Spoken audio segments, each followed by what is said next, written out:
자, 오늘은 행정행위의 적법요건에 대해서 좀 알아보도록 할게요. 행정행위 적법요건이라는 것은 무엇이냐? 행정행위가 적법하게 성립하기 위한 요건이다. 행정행위. 자, 누누이 지금 행정행위를 배우고 있어요. 행정행위. 행정행위가 뭐가 행정행위냐? 처분이 행정행위다. 처분. 행정청이 행하는 구체적 사실에 관한 법 집행으로서 공권력의 행사 또는 그 거부와 그 밖에 이준하는 행정작용, 이게 처분이잖아요. 자, 그게 뭐냐? 한마디로 하면 공권력 행사다. 행사다. 이 공권력 행사에는 뭐가 있느냐? 법률행위적 행정행위가 있다. 법률행위적 행정행위는 법률 행위적 행정행위, 행위. 이건 뭐가 있어요? 법률행위적 행정행위에서는 명령적 행정행위, 행정행위. 법률행위적 행정행위는 의사표시를 요소로 하는 요건으로 하는 공권력의 행사라고 그랬죠. 그래서 명령적 행정행위는 하명, 허가, 면제. 명령을 하는 행정행위다. 하명, 허가, 면제는. 그 다음에 형사적 행정행위, 법률관계의 발생, 변경, 소멸을 내용으로 하는 게 특허, 인가, 대리죠, 대리. 자, 그래서 그 다음에 준법률 행위적 행정행위는 뭐가 있어요? 준법률 행위적 행정행위는 뭐라고 그랬어요? 의사표시 이의 정신작용을 요건으로 하며 법률의 규정에 따라 행정행위 효력이 발생하는 거. 확인, 공증, 통지, 수리. 이것이 이제 행정처분이며 공권력의 행사잖아요. 자, 이런 공권력의 행사가 적법요건이라는 건 효력발생 요건이에요. 효력발생. 어떻게 적법요건이라는 건 성립을 해야 되죠. 발생요건. 이 적법요건에는 행정행위가 성립하기 위해서는 내부적, 이걸 갖다 행정행위 성립요건, 적법요건이라는 건 행정행위의 성립요건과 마찬가지인데, 행정행위의 내부적 성립요건이 있고, 행정행위가 적법하게 형성되기 위해서는 내부적 성립요건을 갖춰야 되고, 그 다음에 또 예부적 성립요건을 갖춰야 된다. 예부적 성립 요건은 뭐냐? 이걸 갖다가 효력 발생 요건이다. 발생 요건. 내부적 성립 요건은 공무원이 권한 있는 자가 행정행위를 해야 된다 그 말이에요. 그 다음에 주체, 그 다음에 내용, 형식, 절차가 다 법에 맞게 이게 행정행위가 돼야 된다 그 말이에요. 예부적 성립요건은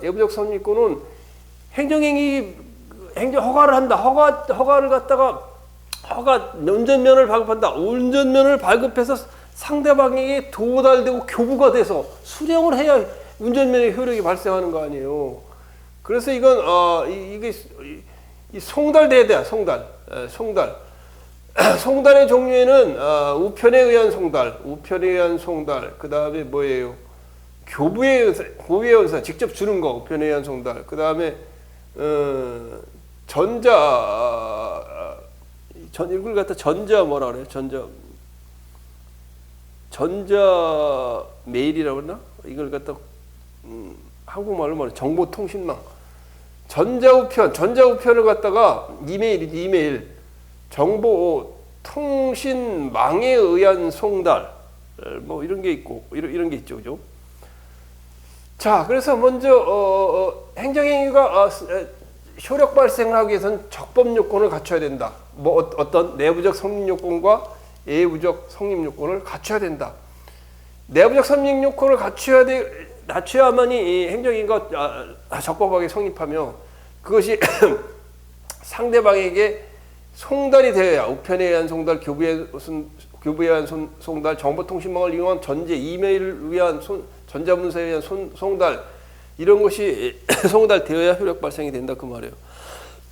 그러니까 먼저 순서는 외부적 성립 요건이 먼저 나와 있는데 교재에 있는 내부적 성립 요건부터 먼저 보도록 할게요.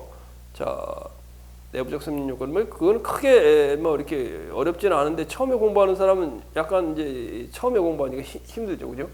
자, 첫째, 하명, 허가, 면제, 특허, 인가, 대리, 확인, 공증, 통지, 수리 이런 것이 행정행위, 공권력이 행사하며 처분인데 이 처분이 성립하기 위해서는 권한을 가진 자가 이 주체라는 건 뭐예요? 주체라는 건 권한을 가진 자가 뭐를 해야 돼? 권한을 가진 자가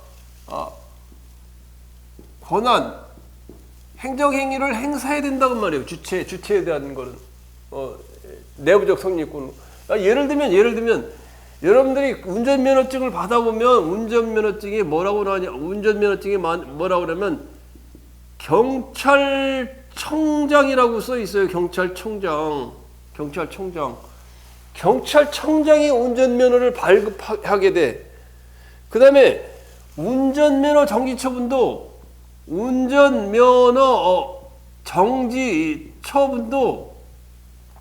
경찰청장이나 경찰청장이 내부 위임에서 경찰서장한테 위임하는 경우가 있어요. 경찰서장에게 임의가 하는 경우가 있는데 경찰서장 내부 위임 같은 경우는 경찰청장이 할 걸 내부적으로 규칙에 의해서 경찰서장한테 위임한 거예요. 그래서 이때도 경찰서장이 운전면허 정지 처분을 하지만 경찰청장 명의로 한다고. 경찰서장 명의로 하는 거 아니에요? 뭔지 알아요? 운전면허 정지 처분했다 말이야. 음주운전 해가지고 알코올 농도를 너무 많이 먹어가지고 운전면허 정지 처분을 했단 말이에요. 그게 경찰서장이 하는데 이름 나가는 걸 보면 경찰청장으로 나간다고. 응? 자, 내부 위임이 돼 있기 때문에. 그런데 운전면허 정지 처분을 경찰관 이름으로 했다 그래요. 그래, 경찰관 김안무개 경찰관 이름으로 운전면허 정지 처분했다면 이건 효력이 없어. 무효예요. 권한을 가지지 않은 거기 때문에. 그 다음에 내부 위임의 경우에는 경찰청장이 경찰서장한테 권한을 위임했을 경우 내부 위임의 경우 경찰서장이 운전면허 여기가 자, 서울 경찰청장 남대문 경찰서장 이렇게 있다고 할 때 남대문 경찰서장이 음주운전을 적발해가지고 운전면허 정지 처분하는데 이름은 서울 경찰청장 이름으로 한다 그 말이에요. 먼저 이해가죠, 그죠? 주체에 관한 요건 중에. 그다음 내부 위임에 관한 경우 위임자가 권한을 갖는다 그 말이에요. 경찰자 내부 위임의 경우. 자, 그다음에 절차에 관한 요건. 절차에 관한 요건을 거쳐야 된다. 절차. 특히 부담적 행정행위. 부담적 행정행위를 뭐라 그래요? 침익적 행정행위. 이익을 침해하는 행정행위. 이게 부담적 행정행위. 부담적 행정행위를 할 때는 행정절차법에 의해서 사전 통지와 이렇게 헷갈리가 이걸 이렇게 쓰나? 사전 통지와 의견 제출을 하게 돼 있어요. 이건 제출. 그러면 이런 사전 통지와 의견 제출 절차를 거쳐야 된단 말이에요. 행정이거 성립하기. 그거 성립을 안 하면 안 돼요. 자, 그래서 거기 판례 보면 여기 가래가 있지. 판례를 보면 부산 뭐예요? 구청장이 있어요. 연제구청장이 건축 허가를 하면서 소방 시설이 잘 돼 있느냐?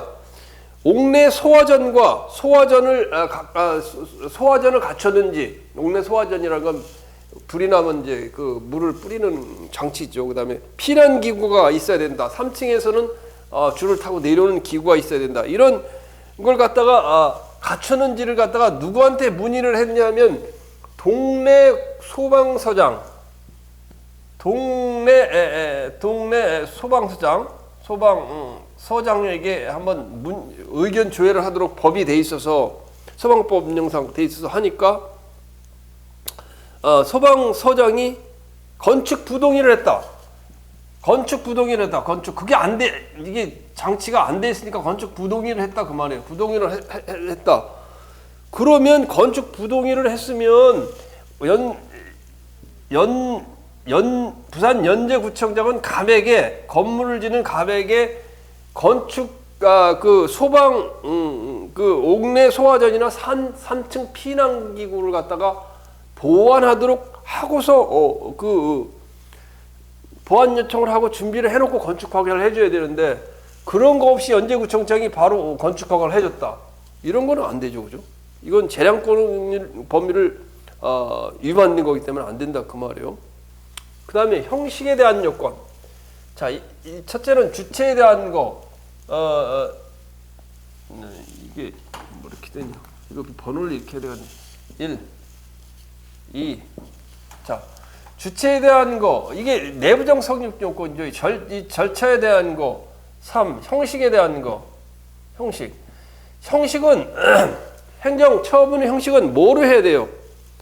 행정 절차법에 나오는데 뭐라고 하냐면 다른 법령에 특별한 규정이 없는 경우에는 행정 허가를 한다, 하명을 한다, 면제를 한다, 특허를 한다, 인가를 한다. 이것은 뭐로 한다고? 문서로 해야 된다. 문서로 해야 된다. 특히 문서 중에 전자문서로 보낼 경우, 전자문서로 해서 보낼 경우는 뭐가 있어야 된다? 당사자의 동의가 있어야 된다. 당사자의 이 동의가 있어야 전자문서로 하게 된다. 이거 시험에 굉장히 수십 번 난 거예요. 행정청이 처분을 할 땐 특별한 규정이 있는 경우를 제외하고는 문서로 해야 되는데 전자문서로 만약에 행정처분을 할 경우에는 당사자의 동의가 있어야 된다. 이거 뭐 몇 번 시험에 나왔던 거예요. 다만 신속히 처리할 필요가 있거나 사안이 경미한 경우에 신속한 처리나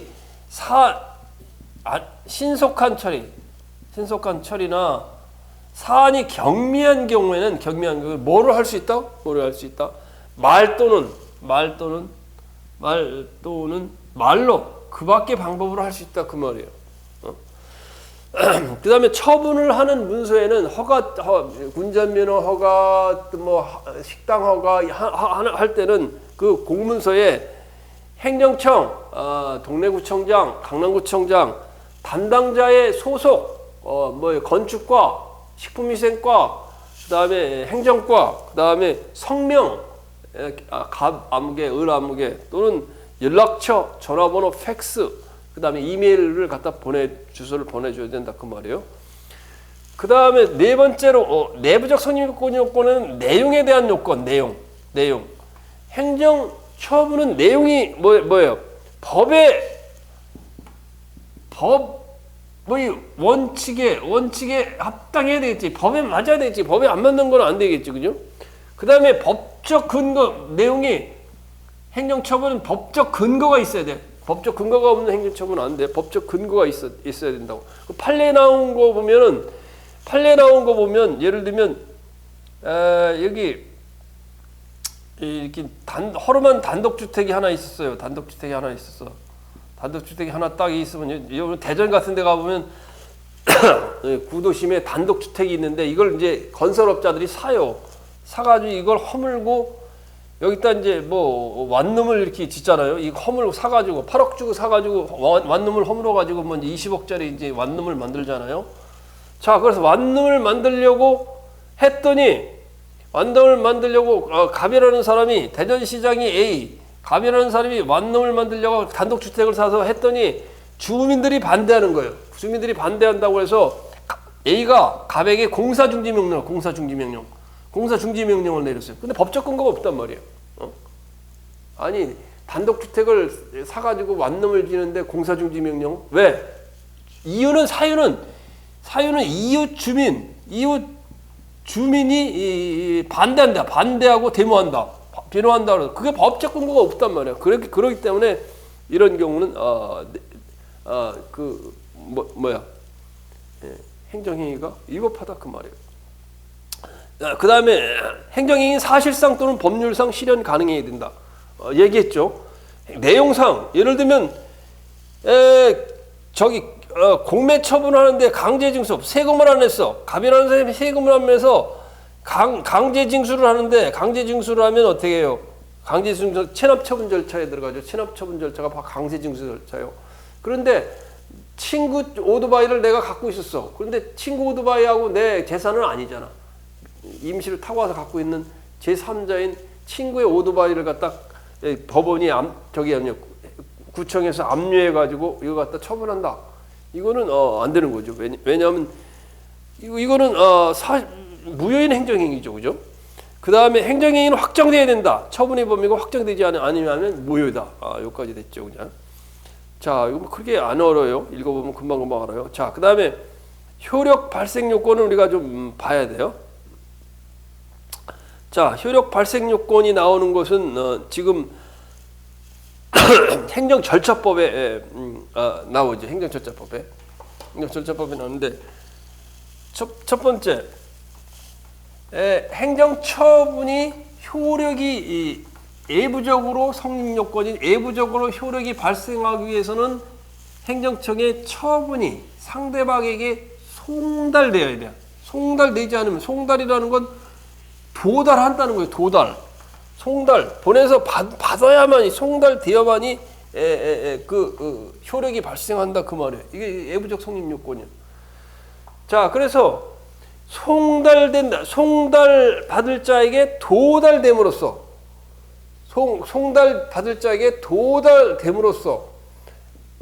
경찰청장이 갑에게 운전면허증을 발급한다. 교부에 의한 송달, 운전면허증을 찾으러 가니까 교부에서 받았다. 그러면 송달에 의해서 송달 받은 자에게 외부적 효력이 발생하기 위해서는 송달 받을 자에게 뭐라고? 도달함으로써 효력 발생. 그래서 우리나라는 도달주의를 투과해요. 도달주의. 발신주의가 아니에요. 도달주의예요. 효력이 발생하면 도달해야만 효력이 발생한다. 그럼 도달이라는 의미는 뭐냐?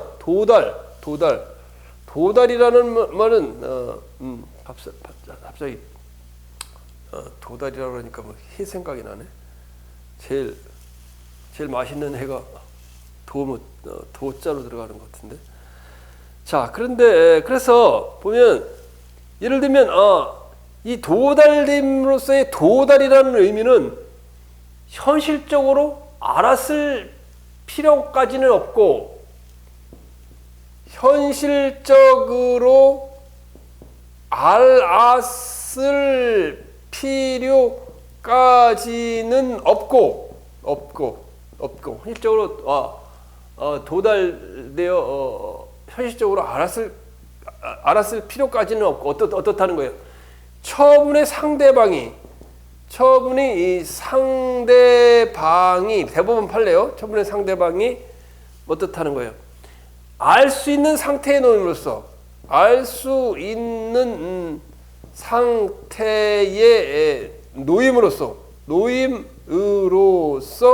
뭔다? 충분하다.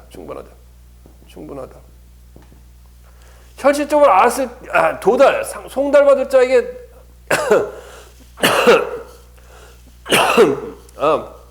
처분이 도달함으로써 공문서가 도달함으로써 효력이 발생하는데 현실적으로 알았을 필요까지는 없고 처분인 상대방이 알 수 있는 상태에 놓임으로써 충분하다 이 말이에요. 이 말은 뭐냐? 판례를 보면 칼매를 놓으면 행정청이 법원이 갑에게 뭐를 송달했느냐? 파면 갑에게 행정청이 뇌물을 받으니까 갑이라는 사람이 뇌물을 받아가지고 징계를 먹었는데 파면 처분을 했어요. 파면 처분을 했는데 파면 처분을 하기 전에 이미 현행범으로 체포돼서 갑은 어디에 있느냐? 교도소에 있단 말이에요. 교도소에 딱 있어요. 교도소에 해야 되는데 이 파면 처분 통지서가 갑의 주소로 가니까 갑은 교도소에 지금 복역 중 재소하고 있잖아요. 갑의 부인이 이게 파면 처분 통지서, 인사발령 통지서를 갖다가 갑이 부인에게 수령을 하게 됐어. 갑이 부인에게 뇌물 받아서 파면 교도소에 지금 잡혀 들어갔는데 파면 처분 통지서가 나오니까 부인이 어때? 기분이 좋아 안 좋아요? 기분이 좋으니까 도자마자 그냥 이런 거 해보냐고 직접 뜯어가지고 쓰레기통에 버리고 말았어. 자, 그랬을 경우 도달이 됐어요? 안 됐어요? 도달이 됐어요? 안 됐어요? 도달이 됐다는 거예요. 판례는 도달이 됐다는 거예요. 거기 읽어보면 갑이 구치소에 수감 중이었고 처분청 역시 그와 같은 사실을 알고 있다거나 갑의 처가 위 통지서를 갑에게 전달하지 아니하고 폐기해 버렸더라도 갑의 처가 위 통지서를 부인이 이 파면 처분 통지서, 정부의 통지서를 수령할 때 그 내용을 양지할 수 있는 상태에 있었다고 볼 것이다. 굉장히 놀랍죠, 그죠? 원래 집에 부인이 있었는데 이거 받아서 전달해 줬어야 될 것이죠. 자, 이런 판례가 있으니까 이 판례를 좀 알아줘야 될 거예요. 자, 두 번째. 처분서가 상대방의 지금은 이제 우편에 의한 송달을 하는 거예요. 첫 번째 우편에 의한 송달, 교부에 의한 송달, 3 전자우편에 의한 송달 이게 할 건데. 자, 그래서 처분서가 이게 행정 절차법에 잘 나와요. 처분서가 처분 상대방의 주민등록 주소지에 송달되어 처분 상대방이 사무원 또는 그 밖에 우편물 수령 권한의 위임을 받은 사람이 수령하면 처분 상대방이 알 수 있는 상태가 되었다고 할 것이다. 이것도 마찬가지예요.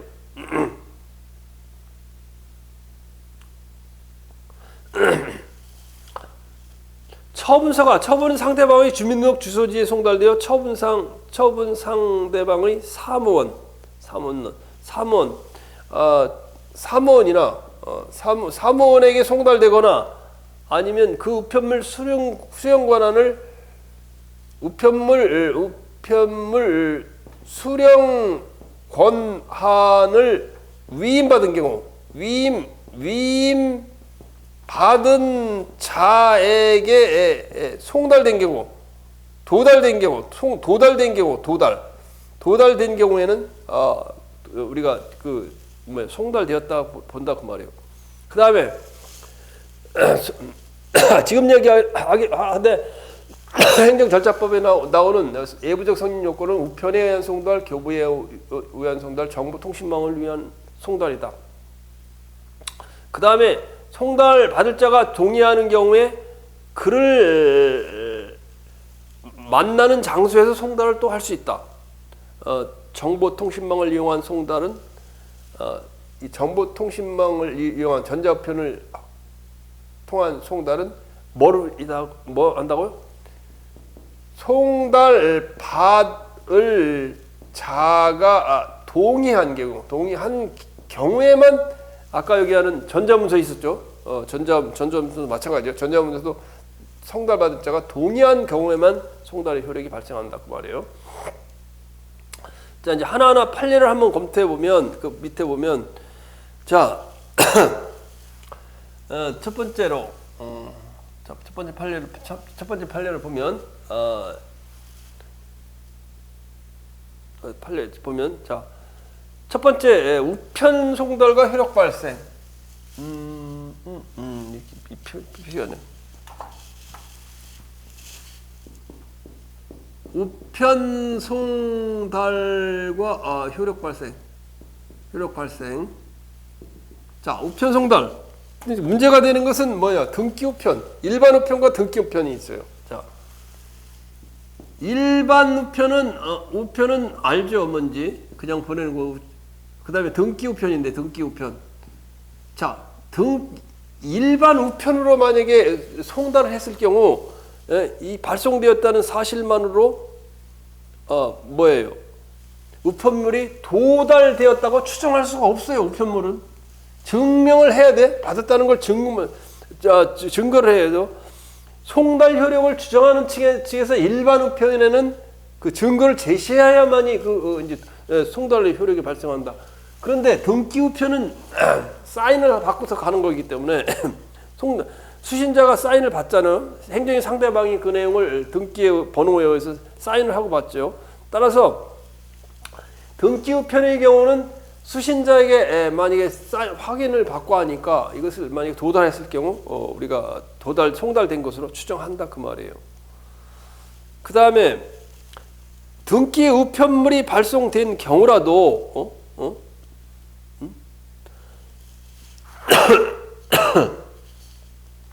자, 거기 판례를 좀 잘 읽어봐야 돼요. 우편물이 등기 취급 방법으로 발송된 경우 특별한 사정이 없는 그 무렵 수취인에게 배달되었다고 보아도 되나 납세 의무자가 거주하지 아니하는 주민등록 주소지에 납세 고지서를 등기 우편으로 발송한 후 발송된 사실이 없는 경우에 송달된 것이라 볼 수 없다. 이것도 2018년 국가직 시험에 나왔었죠. 이건 뭐냐? 행정청이 갑에게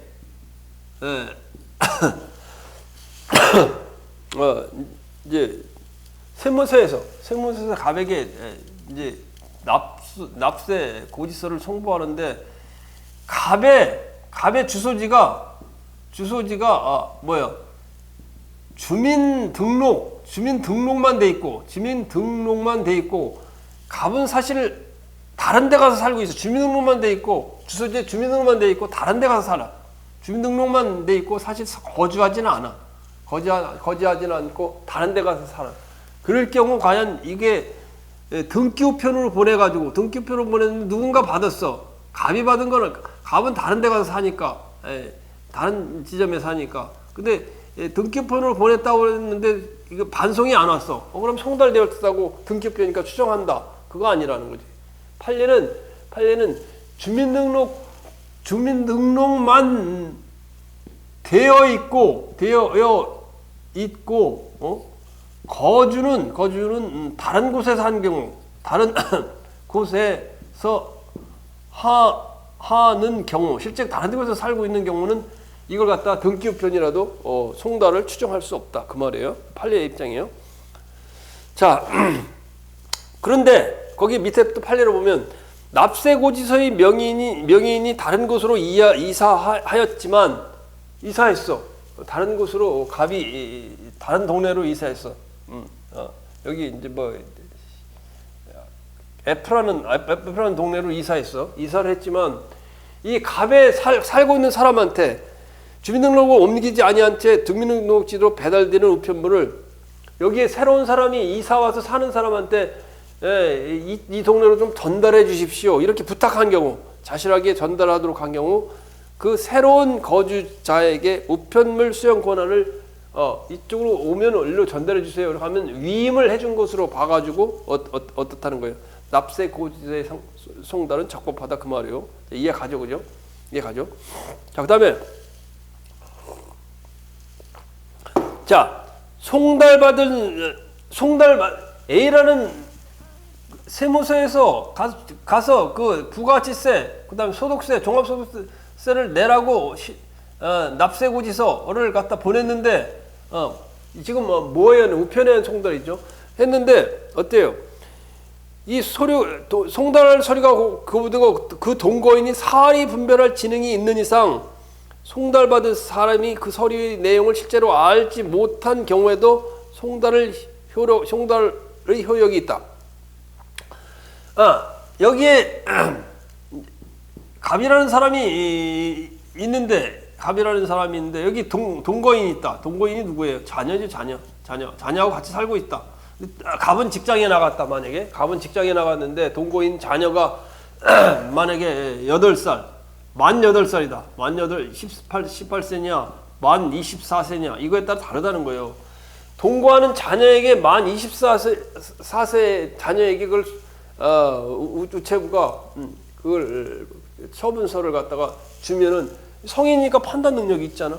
수신할 수 있다고 그러는데, 만 8세에게, 우리 8세 1개월 남짓 딸에게, 딸에게 갖다가 이거 처분서를 줍니다 하고 딸이 사인을 했어. 그거는 안 된다는 거예요. 그거는 송달된 것으로 볼 수 없다. 송달을 받을 능력이 있어야 된다 그 말이에요. 자, 이해 가죠, 그죠? 자, 그다음 과세처분이 상대방인 납세 의무자 등 서류의 송달을 받을 자가 다른 사람에게 우편, 기타 서류의 수용 권한을 명시적, 무시적으로 위임한 경우에 수임자가 해당 서류를 수용하면 위임에게 적법하게 송달된 것으로 보아야 된다. 이건 말을 뭐 복잡하게 써놨는데 이런 내용이에요. 이런 내용이에요.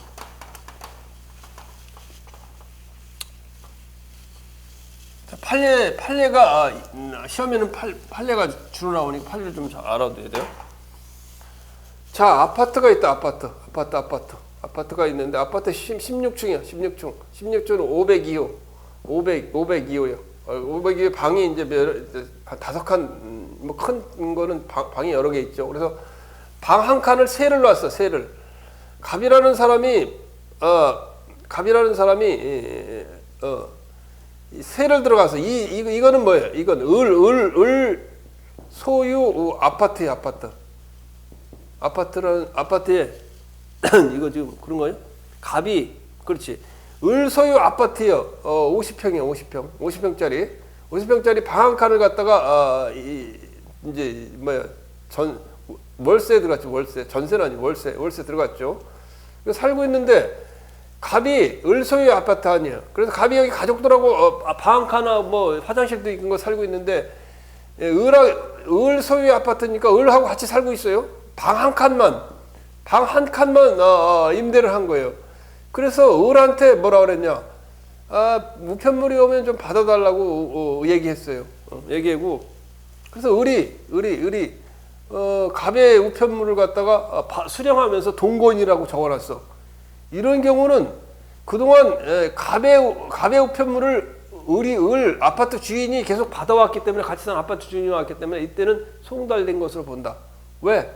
방 한 칸에 살고 있지만 위임을 송달 그 권한을 수령 권한을 위임한 것으로 보기 때문에 그렇다 그 말이에요.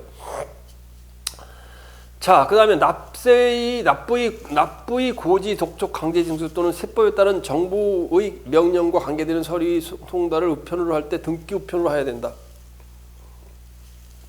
당연하죠. 등기로 해야 되죠. 자, 그다음에 교부에 의한 송달. 두 번째 이제 교부에 의한 송달. 교부라는 건 직접 주는 거예요. 직접 주는 거.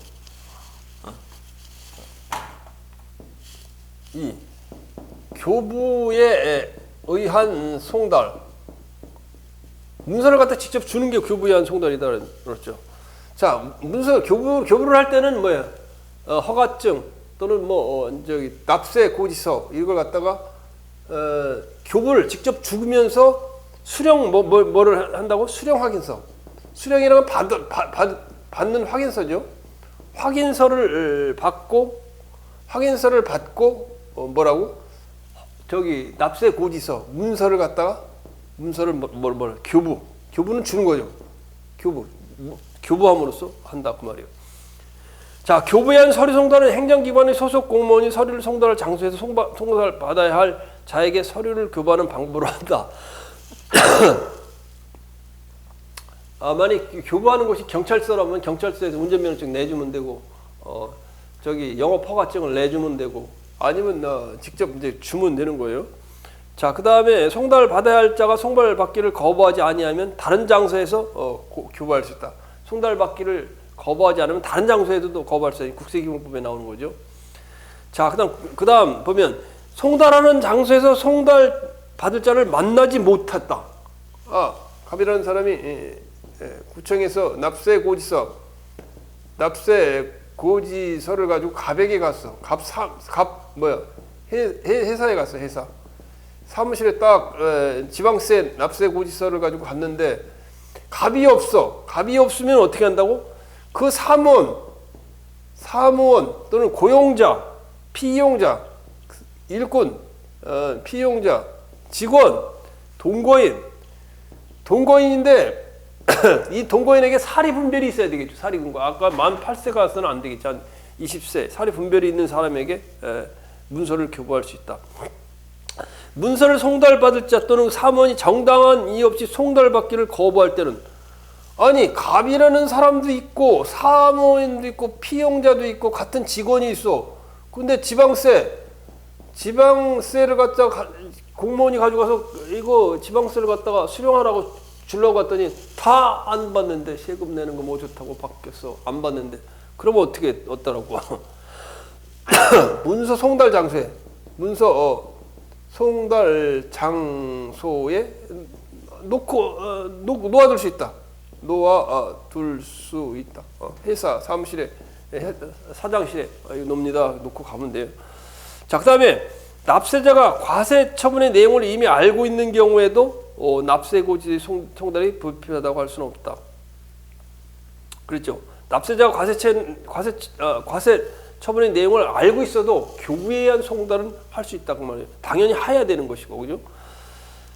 자, 그 다음에 납세자가, 이게 판례에 나오는 거예요. 납세자가 부과 처분의 제적 기간이 임박하자 납세 고지서의 수령을 회피하기 위하여 고지서의 수령 약속을 어기고 일부러 집을 비워 세무공무원이 부득이 납세자의 아파트 문틈으로 납세 고지서를 투입하여 신의 성실 원칙을 들어서 그 고지서가 송달되었다고 볼 수 없다. 나쁜 사람이지, 그지? 자, 아파트 15층 1502호 납세 고지서를 들고 갔어. 갈 때마다 주인이 도망가. 주인 도망가는 건 또 알고 있어. 얘는 신동아 가면 체납 처분해가 지방세 안 내니까, 수배가 안 내니까 맨날 쫓아가잖아요. 오는 거 벌써 CCTV를 보고 알고 싹 다른 데로 도망가거나 그래버려. 그러니까 저기 공무원이 지방세 체납 세무과 공무원이 그보다 없어. 그러니까 아파트 문틈으로 살짝 이렇게 놓고 왔어. 그럼 송달된 거예요? 안 된 거예요? 송달 안 된 거라 그 말이에요. 판례는. 주재중임을 알면서도 아파트 문틈으로 납세 고지서를 투입하고 슬쩍 없는데 슬쩍 놓고 갔다. 안 된다. 그거는 송달이 안 됐다 그 말이에요. 자, 국세기본법상 교부에 의한 송달은 송달받을 자가 거부하지 않은 경우에 법정의 송달 장소가 아닌 다른 장소에 서류를 거부할 수 있다. 그래서 송달 장소가 아니고 송달받을 자가 거부하지 않는다면 지금 이 아파트가 아니라 다른 장소에 아파트 관리 사무실에서 만났어도 송달을 할 수 있다. 권한의 위임을 받은 자도 마찬가지다. 7시 13분인가? 자, 그 다음에 전자적 통지와 효력 발생. 전자적 통지는 뭐예요? 이메일 보내는 거예요. 전자문서, 공문서를 이메일로 보내는 거예요. 3. 전자적 통지와 효력 발생. 자, 아까 얘기했듯이 전자 이메일로 공문서를 보낼 때는 상대방이 동의하지 않으면 이메일로 보낼 수가 없어요. 상대방이 동의한 경우에만 이메일 전자적 상대방이 동의한 경우에만 송달 가능. 이게 굉장히 중요한 거죠. 상대방이 동의하지 않는데 이메일로 보냅니다 이렇게 하면 안 돼요. 상대방이 이메일로 보내는 걸 동의하십니까? 합니다 해서 보내줘야 되고. 그럼 언제 그러면 효력이 발생하느냐? 이메일 딱딱딱 이메일 주셔서 엔터 딱 눌러서 착 가는 그 순간 이제 도달이 된 거죠. 이 경우 송달을 받을 자는 송달받을 전자우편 주소 이메일을 지정해야 한다 그 말이에요. 그 다음에 거기 나와 있듯이 정보통신망을 이용하여 전자문서로 송달할 경우에는 송달받을 자가 지정한 컴퓨터에 이메일 주소에 딱 입력된 때 도달된 것으로 본다. 행정기관의 장은 관계법령에서 고지서, 통지서 또는 종이문서로 통지하도록 규정하고 있는 경우에는 본인이 원하면 이를 전자문서로 통지할 수 있다. 경우에도 종이문서로 통지하도록 규정한 경우에도 본인이 원하면 또 상대방이 동의하면 상대방이 원하면 전자문서로 통지할 수 있다. 국세의 납부와 납세의 고지와 독촉에 관한 서류의 송달 서류는 송달받을 자에게 도달한 때부터 효력이 발생한다. 도달주의야. 발신주의가 아니야. 도달주의. 다만 전자 송달의 경우 송달받을 자가 지정한 전자 우편 주소 이메일에 엔터 딱 쳐서 입력된 때 송달받은 자에게 도달된 것으로 본다. 이렇게 하죠. 자, 그다음에 고시 또는 공고와 효력 발생. 고시 또는 공고와 효력 발생. 효력 발생. 자, 언제 고시를 하느냐? 첫 번째,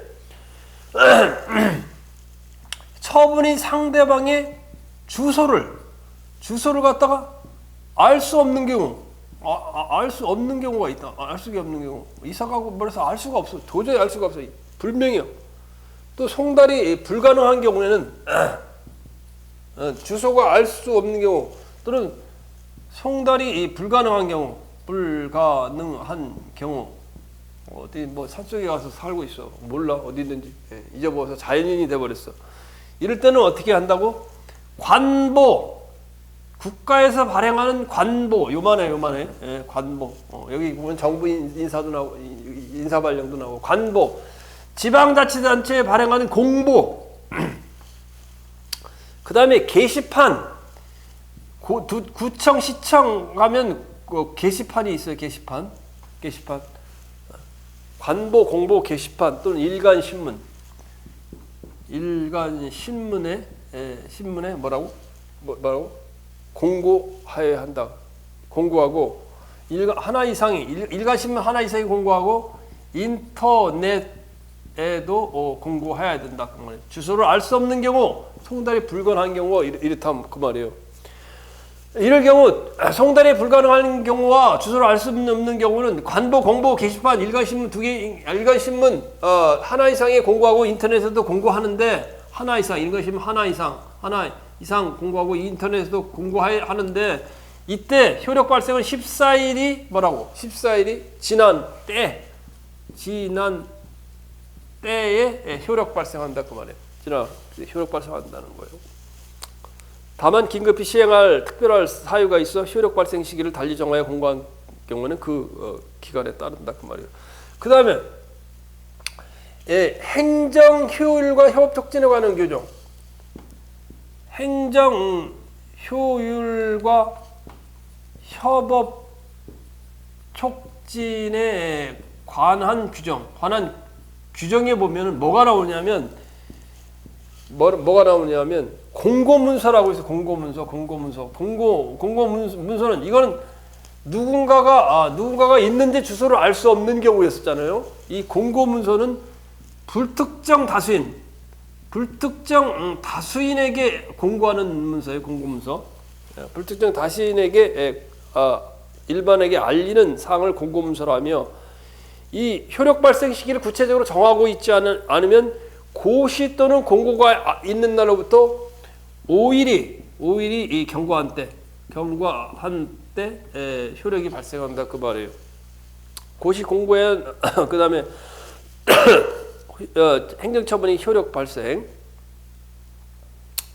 자, 그 다음에 행정청이 통상 고시 또는 공고에 행정처분을 하는 경우 그 처분의 상대방이 불특정 다수인이고 그 처분의 효력이 불특정 다수인에게 일적으로 적용되는 것이므로 그 행정처분에 이해관계를 가지는 사람은 고시 또는 공고가 있었다는 사실을 현실적으로 알았는지 여부와 관계없이 고시가 효력이 발생하는 날에 행정처분이 있다고 보아야 한다. 지금 공고를 하면서 특별히 즉시 발생한다 그런 것이 없는 한 바로 주소를 알 수 없는 경우, 송달이 불가능한 경우에는 14일이 경과한 때 효력이 발생하고 공고문서의 경우는 5일이 경과한 때 효력이 발생한다. 이건 뭐 그 행정처분이 있음을 현실적으로 알았는지 여부와 관계없다는 거예요. 기관이 경고하면 효력이 발생한다는 거예요. 자, 판례가 한 4개 정도 나오는데 4개 정도 하면 얼른 검토해보고 마치도록 할게요. 첫째,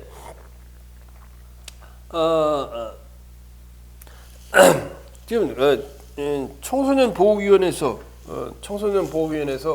어떤 일이 있었느냐? 이 판례는 이제 저기 원고적과 피고적 행정소송에서 많이 나오는 판례인데, 어떤 사람이 그 인터넷 사이트를 운영을 하는데 그 인터넷 사이트가 뭐예요? 인터넷 웹사이트가 청소년 보호법상 인터넷 웹사이트 이게 동성애 사이트, 동성애 이성 간에 성행위가 있어야 되는데 동성애 사이트였었어요. 그래서 청소년보호위원회에서 이 인터넷 웹사이트를 어떻게 했느냐? 청소년 유해 매체물, 청소년 유해 매체물 결정을 하고 고시했다. 고시처분했다. 고시처분했다. 그러면 이 결정 고시처분의 효력 발생 시기가 언제느냐? 이때는 이 청소년보호위원회에서 갑이 동선의 웹사이트를 운영하고 있는데 이 갑에게 청소년 유해 매체물 결정 고시처분을 했는데 이게 갑이 알았을 때 과연 그 고시처분의 효력이 발생하느냐? 뭐 청소년 유해 매체물 결정 및 고시처분이 발생하느냐? 그건 아니라는 거예요. 고시가 있었음을 갑이 알았느냐 알지 못하느냐 관계없이 관보에 고시됨으로써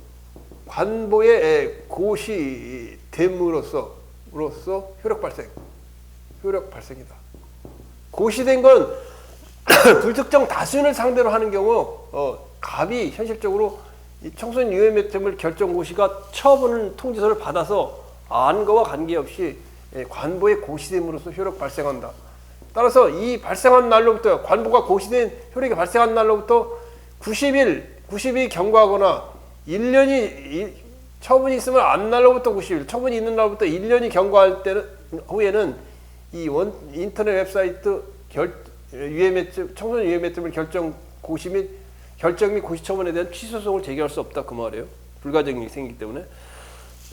그 다음에 국세기본법상 송달할 장소가 여러 곳이어서 각각 장소에 송달을 시도할 수 있었는데도 세무공무원이 그중 일부 장소에만 방문하여 수취인이 부재 중인 것으로 확인되는 경우에 납세고지서를 공시 송달할 수 있는 경우에 해당되지 않는다. 응?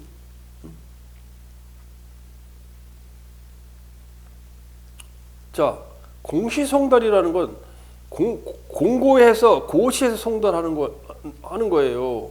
그런데 세무공무원이 갑이 주민등록 주소지도 파악이 돼. 그리고 갑이 회사를 운영하고 있어서 회사 사무소 주소도 있어. 주소도 있는데 주민등록 주소지로 여러 차례 가보니까 이게 송달이 안 돼. 그러면 이 회사에서 세무서에서 회사에 부가가치세 부과도 한 적이 있어. 회사를 대상으로 회사 주소로 부가가치세 부과 통지서를 보낸 적도 있어. 그런데 세무 공무원이 주민등록 주소에 가보니까 한 더 차례 가보니까 없어. 여기 없어. 그러니까 이거 파악이 안 되니까 공시 송달을 하겠다. 그럴 경우 안 된다 그 말이에요. 그 다음에 주민등록표를 확인하지 않고 납세고지서의 공시송달은 적법한 송달로서 효력이 발생할 수 없다. 자, 갑이라는 종중이 있어. 종중은 뭐를 종중이라고 그래요? 종중 사무실. 남원양시 몇 대 손 하는 사무실이에요. 중종 사무실이 있는데, 종중에 사무실이 있고 종중에 대표가 있어. 대표가 있는데, 예, 종중에 과세 부과를 처분을 하면서 세무서에서 종중에 사무실만 보내는 거예요. 그런데 종중 사무실이 아니라 이 세무서에 이 납세 신고한 내용을 보면 종중 대표 을에 갑 종중 사무소 대표 을의 주소가 주민등록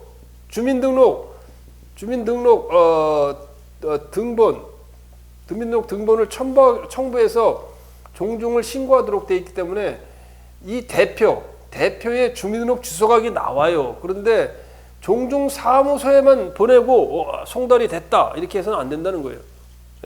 주민등록 이 납세고지서의 송달은 주민등록표에 나와 있다면 이 대표의 주민등록 사무소뿐만 아니라 대표의 그 주소지가 나오니까 그걸 확인해서 보내면 되는데 여기다 놓고서 송달했다. 돈 안 내면 돈 안 내면 이제 체납 처분에 들어가는 거지. 그건 안 된다 그 말이에요. 자, 그다음에 송달 하자했다는 행정처분의 효력. 과세 처분에 관한 납세고지서의 송달이 국세기본법에 위반되어 송달 효력이 발생하지 않는다면 그 과세 처분은 무효이다. 당연하죠.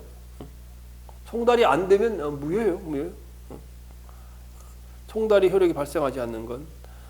그 다음에 2013년 지방직 9급에 나온 그 판례는 좀 잘 보세요. 잘 읽어보세요. 이게 굉장히 어려워. 이 판례는 판례대로 이건 외우는 수밖에 방법이 없어. 특별한 이유도 없어 보니까. 대법원에서 이렇게 판결을 했기 때문에. 운전면허 정지 처분의 경우에 면허관청으로 하여금 일정한 서식 통지서에 의해서 운전면허 정지 처분을 하려면 서식 통지서에 의해서 운전면허 정지 처분하기 정지 처분 집행일로부터 7일 전까지 처분이 운전면허 정지를 한다. 정지하는 기간 시작하는 날부터 7일 전에 문서로 송달 통지를 하도록 돼 있어요. 그렇게 돼 있는데 이게 그렇게 안 했다고 해도 무효는 아니라는 거예요. 7일 전이 아니라 5일 전에 했다 할지라도 무효는 아니라는 거예요. 그러나 면허 정지 사실을 구두로 알린다. 문서로 알리도록 되어 있는데 구두로 알리는 경우에는 그 하자가 중대하고 객관적으로 명백하게 효력이 없지만은 지금 여기 있는 대로 7일 운전면허가 3월 1일 날도 정지가 시작돼요. 그러면 최소한 31일에서 7일 빼는 4일 전에는 이게 운전면허 정지 처분이 가야 되는데 그걸 늦게 5일 전에 갔다 할지라도 뭐라고요? 그것이 송달에 하자가 있는 것으로 볼 수 없다는 거예요. 무효는 아니다. 취소 사유는 되지만 무효는 아니라는 거예요. 무효 사유는 아니라는 거 자체로 당연 무효가 되는 건 아니라는 거예요. 무효는 아니다. 취소 사유는 될지 모르지만 당연 무효는 아니다. 이거 2013년 지방직 9급에 나와 있는데 이대로 좀 자세히 보는 수밖에 없어요. 뭐 그렇게 내용이 잡다하게 많긴 하는데 좀 잘 이해하면 크게 문제는 없어요. 자, 내 강의를 여러분 들어주셔서 감사합니다. 여러분 사랑합니다. 그리고 여러분 축복합니다. 그리고 시험 합격을 기원합니다. 급필승입니다. 자, 좀 쉬었다 할게요.